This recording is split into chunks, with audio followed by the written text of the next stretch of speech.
Hey everyone, it's Chris from Smithy Finance. It's February 20th, and this is the midday market report. So we got a weekday today. New York, the Dow is down 660 points. The Nasdaq's down 156. So New York's down 1.5%. Nasdaq down less than 1%. I mean, the numbers sound pretty big, but it's really not down that much when you've got the Dow at 44,600. It's nothing special. Toronto's down 200 points. We've got Bitcoin. Bitcoin's having a good day. 98,400.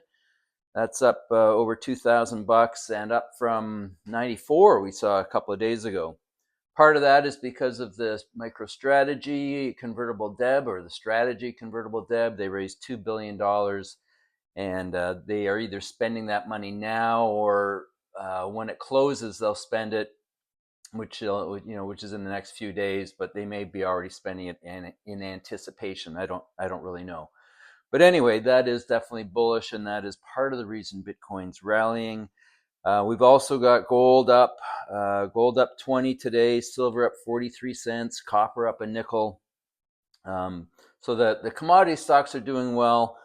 We've got some of the high flyers taking a hit. Palantir is down 8% after just a crazy run. That's no big deal when you've run like them. And it's the same thing with Reddit. Now, I've talked about Reddit here a few times, and it's 172.5 right now. So it's down $17 today, 9%. So look, let's talk about position size. I like this stock, as you know, and I bought a little bit and then avoided it while it had its last pretty serious run, and then started buying it back at 200. So look, with all stocks, what is of ultimate importance is your position size. If the position size gets too big too fast, then it's trouble. You start to sweat over these pullbacks, and it can really affect your psychology. And as we know, the stock market is all about psychology. You've got to be cool and calm, almost a psychopath, where nothing really affects you. So we've had Reddit come down from 230 to now this 172 level in about 2 weeks. So that's almost $60 off 230. That's wow, that's almost 25%, or around 25%. That's a big pullback. But it's a beautiful thing if you're trying to accumulate the stock. So as I mentioned the other day, I've been buying at 200 and lower. I bought some at 178 this morning and at 172 just now. I've now got a 165 bid in. I may move that to 166, 167, whatever. But I'm only buying, 15, 20, 25, 30 shares at a time. It adds up. Hopefully I'll get to 300 or 400, 500 shares by the time it's all done. But this is really what we're hoping for. But if you get too big too fast, you don't have any buying power to buy it when it's coming down, and then it becomes, well, is this run over? Does it go back to 120? And I mean, I don't know. I doubt it. The chart is, and the earnings and the growth looks great, but it is a high multiple stock. Who knows? So position size, don't get too big too fast. And if you feel that you're too big, you've got to sell it down a little bit and get more comfortable, and just remember for the next time. That's a lesson that took me a long time to master, because I'm basically very aggressive, and I want to own a lot of the things that I love, and I want to own a lot of it now. That's kind of that's my feeling, but that doesn't work. You got to be much more patient. So that's Reddit. I also want to talk about Ivanhoe Mines. Now that's IVN on Toronto and IVPAF on the NASDAQ or Pink Sheets or wherever it is.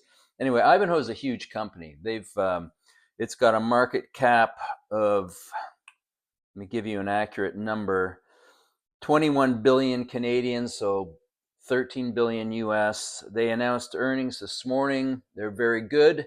I'm going to say in line, and but it's mostly a copper play, so the stock will go up and down with copper prices. But also, they're they're in the Congo and they're in South Africa. The Congo is their producing properties, and they're cash flowing. That their cost to mine a pound of copper is about $1.70, and copper on the market is about $4.60 right now.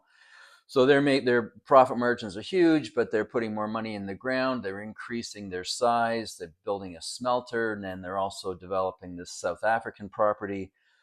But I like the stock, 16.5 Canadian right now. It opened lower because the whole market was weak, and then I think they had their conference call, and the stock is now higher a bit, 16.5 Canadian. That's by far, the Toronto market is by far the most liquid. So if you're US, I know you guys can buy in Toronto stocks, just like I can buy US stocks.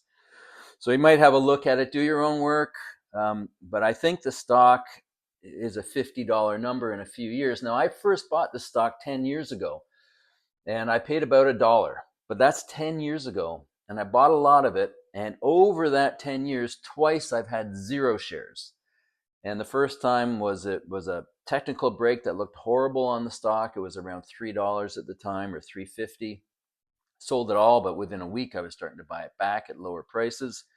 And the second time was during COVID, when everything got whacked, and I sold it to buy much safer stocks such as Brookfield Asset Management, TD Bank, that sort of thing.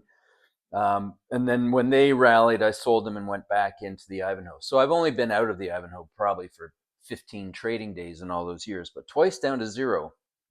But I think it can hit $50 over the next 3, 4, 5 years. And I'm willing to stay with it. But again, not a recommendation, just what I'm doing. There is a little stock that I follow called Lithium Bank. I actually probably mentioned it in the second video I ever did here. They've got a balance sheet of about $4 million. The market cap was about 8 million. It's probably 9 or 10 now. It's come up a little bit. It's at 30 cents roughly. They increased their resource by 30%, and it's a huge resource. They are going to have to raise money at some point or bring a partner in, but all the raises up until now have been at much higher levels, 180, 150, 130. And here we are trading roughly 30 cents, 29, 30 cents, up from 22 when I first talked about it. But my average price is 37 or 40.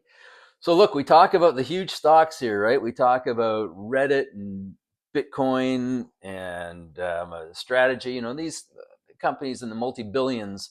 And I also buy stocks with a market cap of 8 million or 10 million. So I am size agnostic. I want to make money. I don't care if it's a small company or a big company. If the prospects are good, I'm interested. And we don't, in my opinion, we don't want to cut it off and say, well, I'm only buying stocks, with market cap of 2 billion or higher. I know there are people like that out there, but they're leaving a lot of opportunities. Small cap stocks can really run when the time is right. Okay, I'm rambling a little bit here. So that's it for today's market report. I'll see you in the next one.